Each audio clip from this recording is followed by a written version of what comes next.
So what's up nga sa inyo mga kaalpa, no? For today's video vlog nga pala ay meron nga pala tayong i-review at i-install na digital speedometer. So ito nga pala yung mga bagong modelo na pinadala sa atin ni doublebubblewrap.ph. So bali sponsor niya ito mga kaalpa at i-sponsoran ko nga lang din pala ito sa mga lucky viewers natin, mga lucky fans. So meron tayo ditong pang Y15JR. So ito siya mga kaalpa, medyo malaki siya. Ayan. Tapos ito naman yung pang Y16JR na pang sniper din. Ayan. So bali ito yung sa B3 eh. Ayan, bali plug and play na lang ito mga kaalpa, pati itong sa Y15JR. Ayan. So wala na kayong iwa-wiring dito dahil plug and play na siya. So iwan ko yung link dyan sa baba sa pin comment at dyan sa description box pagka gusto ninyong bumili. Bali pag bibili nyo siya sa Shopee, yung Y16JR, so ito yung pang B3, so nasa 2,584 siya. Tapos yung Y15JR nasa siya 2,300. Ayan. So nakalagay lang dito 2,700 pero may voucher code yan. Pagka bibilhin ninyo, magleles pa yan mga kaalpa. Sa version 1, meron na tayong na vlog nun mga kaalpa. So, idadrop ko na lang din yung link dyan. Bali, plug and play na rin yun mga kaalpa. Pag bibili kayo, ito yung box nya. Ayan, galing pa siya ng China. So, yung brand nya dito mga kaalpa ay JG. Ayan. High quality, waterproof, clear, and accurate siya. So, ito, pakita natin yung likod. Ayan o. Plug and play siya mga kaalpa.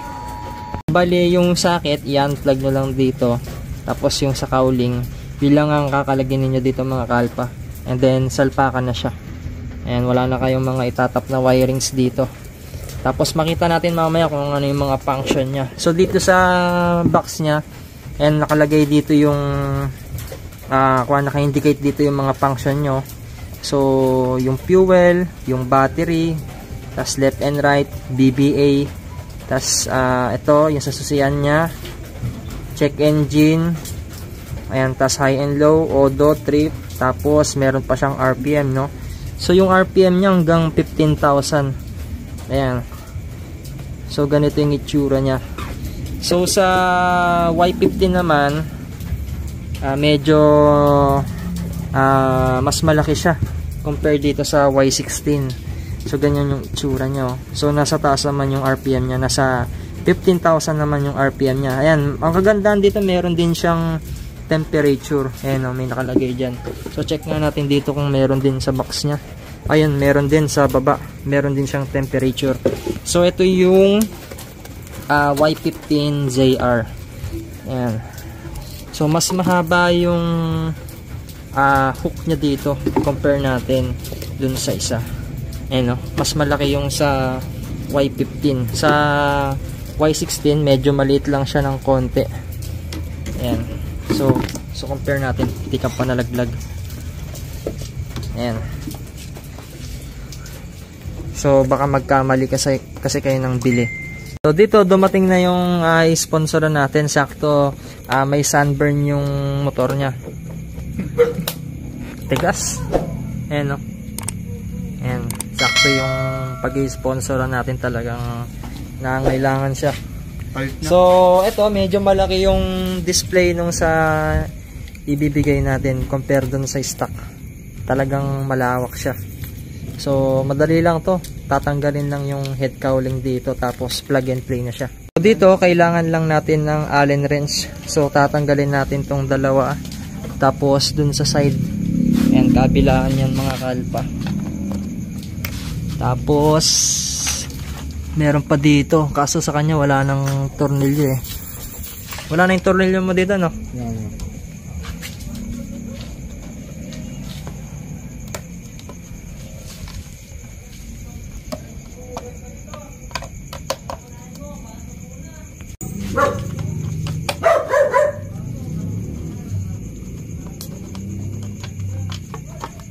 Tapos meron kayong tatanggalin na dalawang screw bolts dito, so gamit kayo ng Phillips screw. Ayan, bali dalawa yan. Positive yung gagamitin ninyo dyan, isa dito tsaka isa dito. Tapos meron pa sa ilalim, no? Ay, hindi na kailangan dito sa ilalim. Hindi na ba? Oh, hindi na dyan. Sa headlight na yan, eh. Bali dyan lang. Tapos yung tagalawa rito. Tsaka yung dito, wag nyo kakalimutan, ha. Sa kanya kasi nakatanggal na, eh. Wala nang tornilyo. Meron pa rito, no? Ayan, nasabayan nyo lang yung tutorial natin. Madali lang naman install to, eh. Kahit mag-isa nyo lang, kayang-kaya nyo na to.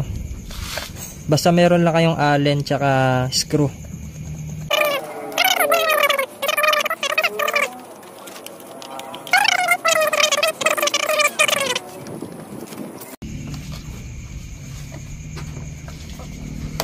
Yan, okay na. Lay. Siguro pa yata dito. Ito to, naka-clip. Yan. So, ini-push nyo lang yung lock doon. Ayan, tapos maugot nyo na yan. Tapos dito man, meron kang tatanggalin dyan. Ayan, natanggal na. Tapos, meron pa dito, screw bolts din, dalawa. Tapos, meron din dito. Ayun, no. Ayan, meron din dito. Bali, 4.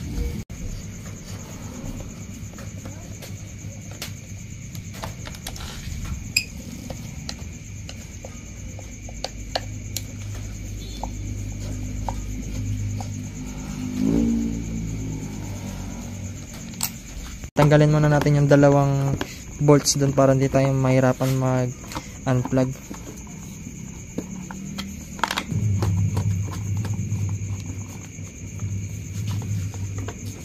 Ayan, natanggal na yung batok.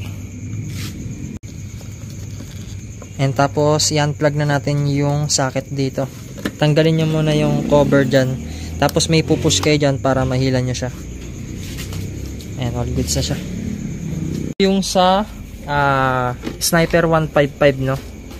Ayan, saktong-sakto siya, oh. Okay, man, tanggalin mo na yung cover. Mamaya na yan, final touch natin. Hindi, okay, tanggalin mo na. Yun, no? Guwapo. Stig, no? So, ayan, ilalagay na natin yung socket. So, magta-try na tayo. And plug and play lang yun, mga kalpa. So, subukan na natin kung gumamit of the truth. Yun, no? Kaangas, no? Kaangas. Sige nga, tol, start mo. So, ito yung battery nya. Ano, maganda, makita mo yung battery kung goods pa, no? Wala ka ng gas. Check engine. Tas yung fuel nya, eh. Ito yung odometer. So pag ni-rev mo siya, accurate, no? Oh, maganda pag may huli yung pipe mo. 2,500, di ba? Ganun lang dapat, di ba? Tas yung trip, tsaka yung odo, ito yung speed. Tas sa baba meron pang mga features dyan, eh. Ayos, panalo. So ganun lang siya kadali install. Battery, fuel, check engine, ano pa na. Wala na siya. Touchscreen siya. Oo. Oh, ano? Touchscreen din siya. Foreman, eh. Ito yung kanya, no? Trip, Odo. trip. Ito naman yung temperature. Pag ilo-long press mo, pag ilo-long press mo siya, doon magre-reset yung kanya, no? Kasi ni-long press ko, eh. So, trip A lang ang meron siya, no? Ayos, panalo. Kasi doon sa box niya, meron pang mga ibang features dito, eh. Ayun, sa ilalim, mo. Saan na yun? Sa baba dito, meron siyang temperature. Ito man. Yan, ito. Yung mataas ng temperature. Ganito lang dapat siya. Pag may yan. Hindi, ito yung battery, eh. Battery yan, ito yung temperature nyo. Oo, dito. Pagka, no? Pagka yung sa coolant mo, no? Sa monitoring, oh. Ito nga, check na natin to. Ito yung ABS, oh. May ABS to? Wala na, eh. May ABS pa siya. Tapos neutral, high. Ayan yung high. Signal light. Magana yung signal light. Oh. Wala kang hazard. Ayun, hazard. Oh. Ayos, panalo. Gumagana lahat. No, ganda eh. Meron pa rito BBA, no? May BBA din yun sa'yo? Meron. Tapos pag keyless ka, Dito. keyless to, no? Ay, hindi eh. Ayan, yun lang, di siya keyless. So, pwede siya sa keyless din. Nakaabang na, no? Okay, format. So, assemble na natin to para makita natin final touch. So, hindi ko na ipapakita kung paano yung sa assemble niya kasi madali na lang naman na yun. Kung paano nyo siya kinalag, ganun din yung pag-install ng mga kaha. Ayan. So, wala siyang problema. Then, ganyan lang din siya install. So, 4 lang din yung tornilyo rito. Ayan. Tapos, i-plug nyo na yung socket. Madali na lang yan. Bago nyo siya i-fix lahat, so, importante nakasagad yung socket niya rito. Tapos, kailangan nakasaksak mabuti yung rubber cover niya para hindi siya pasukan ng tubig. So, bago natin i-finalize yung mga tornilyo, double check ulit natin siya. So, check natin yung animation. Ayan, sirala kasi yung susian nito eh. Ayan, no? Guwapo, no? Solid. Ayan, okay na siya. Tapos, magte-test ride na lang tayo mamaya. Then, nakabit na natin yung cowling. Yan, dito sa may headlight niya. So, ulitin ko, bago nyo i-finalize na ikabit lahat, i-check nyo muna yung socket niya kung naka-install, no? So, ayan, ito yung lucky viewer natin. Guys, start mo na. Yun! Ganda ng ano. Grabe Sige, tol, naman. start mo yung makina niya. Ayan, no? Yung minor, 1K RPM. Number 1. And 1, 2, 3, 4. Yun, oh. Magana lahat, no? Neutral. Sige, primera mo. Ito yung RPM nya, no? Tapos yung battery. Lumalabas yung BBA, no? Meron ba? Oh, meron. So, all goods na. So, All goods. magte-test ride na lang tayo kahit umulan. Ayan, kahit umulan, waterproof siya. I-vlog mo na rin man. Palis ako. Take off. Ano tinitingnan kaliwanag ko? Kaliwanag pa yun pag sa... Nakatapalutan eh.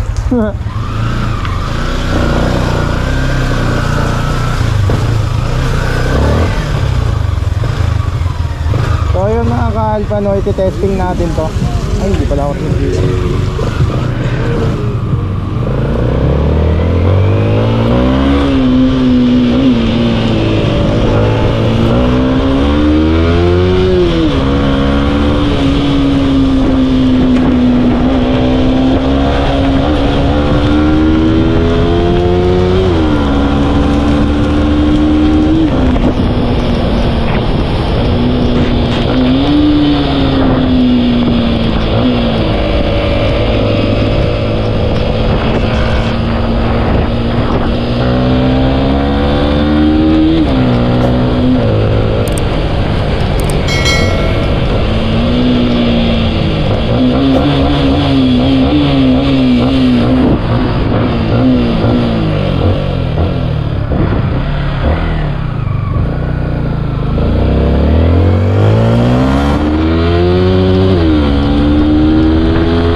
Rich?